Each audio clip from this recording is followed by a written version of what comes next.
Not just struggling, not just having a bad year. Almost dead. The company was losing money. Its products were confusing. Its competitors were winning. And inside Apple, nobody seemed to know what the company was supposed to be anymore. This was the same company that once promised to change the world. But now, many people believed it might disappear. Then Steve Jobs returned. But he did not save Apple by launching the iPhone. He did not save it with the iPod. He did not even save it by inventing something new. His first move was much more brutal. He started killing products. Dozens of them. Projects were cancelled. Teams were reorganized. Ideas were thrown away. And somehow, that one decision helped turn Apple from a dying company into one of the most valuable brands in history. This is the story of how Apple came back from the edge of collapse, and why sometimes the smartest business move is not doing more. It is doing less. To understand Apple's comeback, we need to go back to the beginning. Before the iPhone, before the iPod, before Apple stores, MacBooks, and billion-dollar product launches. Apple began as a small idea between two young men, Steve Jobs and Steve Wozniak. In the 1970s, computers were not seen as personal. They were expensive machines used by businesses, universities, and engineers. Most people did not imagine having one in their home. But Jobs and Wozniak saw something different. Wozniak understood the technology. He could build computers that worked beautifully. Jobs understood the dream. He believed technology could become simple, friendly, and emotional. He did not just want people to use computers. He wanted people to feel something when they used them. That difference became Apple's identity. The Apple II became a major success. It helped bring personal computers into homes, schools, and offices. Apple grew quickly. The company became famous. Money came in. Attention came in. And for a while, Apple looked like one of the most exciting companies in the world. But success can create a dangerous illusion. It makes companies believe they can do anything. And Apple was about to learn that even a revolutionary company can lose its way. Apple's next major product was a Macintosh. Released in 1984, the Macintosh was different. It used a graphical interface. It had icons. It had a mouse. It made computers feel more visual and easier to understand. In many ways, the Macintosh represented the future, but there was a problem. It was expensive. It was not selling as strongly as Apple had hoped. And inside the company, tension was growing. Steve Jobs was brilliant, but difficult. He had huge expectations. He pushed people hard. He wanted perfection, but not everyone inside Apple wanted to follow his leadership style.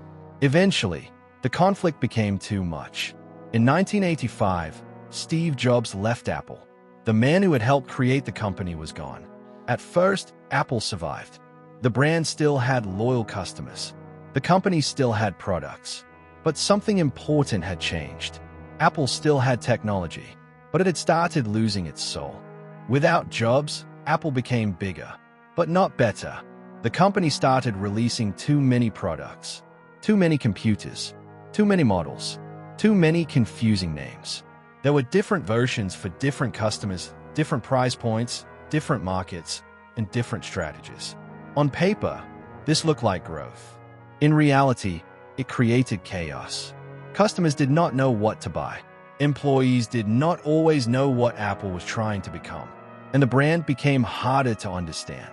Meanwhile, Microsoft was dominating the personal computer market. Windows was everywhere. PCs were cheaper. Businesses used them. Schools used them. Manufacturers supported them. Apple still had fans, but it was losing the mainstream market. And this is where Apple made one of the most common business mistakes. It confused activity with progress. The company was doing a lot, but it was not moving in one clear direction. More products did not make Apple stronger. They made Apple weaker. More choices did not help customers. They confused them. More projects did not create innovation. They drained focus. By the mid-1990s, Apple was no longer the simple, bold, creative company it had once been. It had become complicated, slow, and vulnerable. By 1997, Apple was in serious trouble. The company was losing money. Its market share had fallen. Its products were not exciting enough. Its brand was no longer as powerful as it used to be, and the tech industry was moving forward without it. Many people thought Apple was finished. Some believed the company would be sold. Others believed it might disappear completely. This was not just a bad moment. It was an identity crisis. Apple did not need another random product. It needed a reason to exist. And then Apple made a decision that would change everything. It bought a company called Next. Next had technology Apple needed. But more importantly, Next brought back the person Apple had pushed out years earlier. Steve Jobs returned. At first, he came back as an advisor. But very quickly, it became clear that Apple needed more than advice. It needed a leader, and Jobs was about to make one of the most important decisions of his career. Steve Jobs knew Apple could not win by looking like every other computer company. It could not compete only on specifications.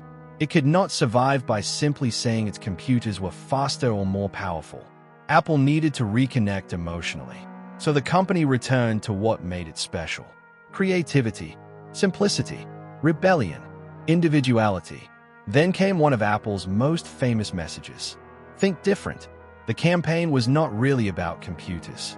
It was about people, artists, dreamers, builders, people who saw the world differently.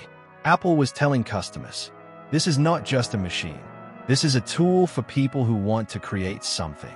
That message helped rebuild Apple's identity. It reminded the world that Apple was not just a technology company. It was a brand for creators. But emotion alone was not enough. Apple still needed a product that proved the comeback was real. In 1998, Apple introduced the iMac, and it did not look like the computers people were used to. Most computers at the time looked boring, beige, complicated, corporate. The iMac looked colorful, simple, friendly, futuristic. It looked less like office equipment and more like something from the future. This was exactly what Apple needed. The iMac was not just a computer. It was a signal that Apple was alive. A signal that Apple still understood design.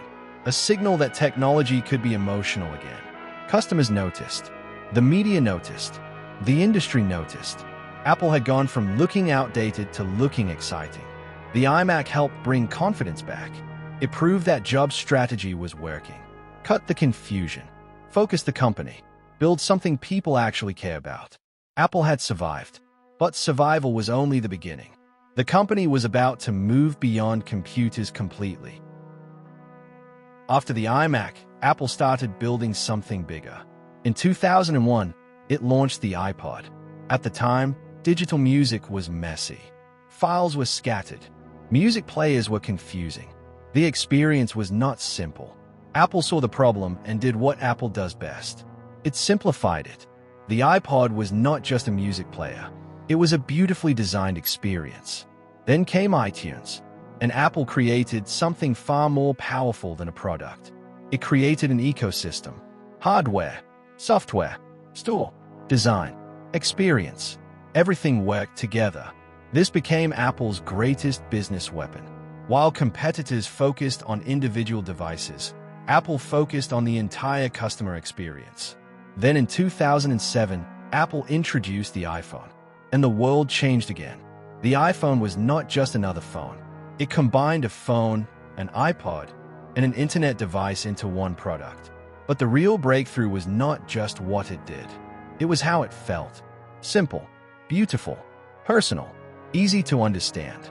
The iPhone changed the smartphone industry. It changed how people communicate.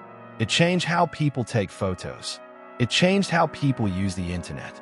It changed entertainment, shopping, social media, navigation, and business.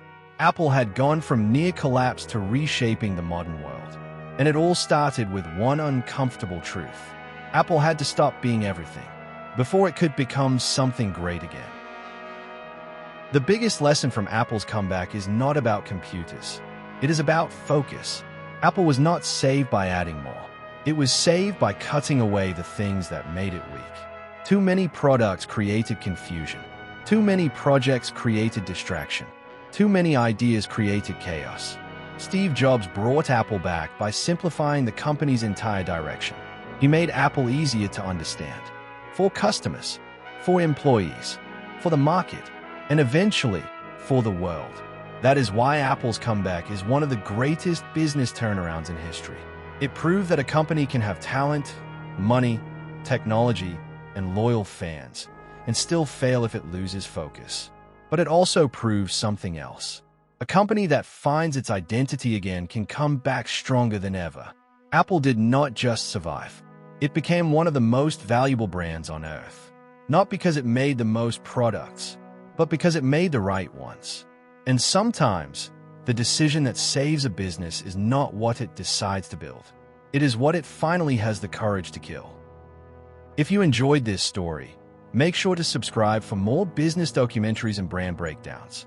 From a garage startup to near bankruptcy, and from near bankruptcy to global domination, Apple proved that focus, design, and bold decisions can change everything. Thanks for watching, and we'll see you in the next story.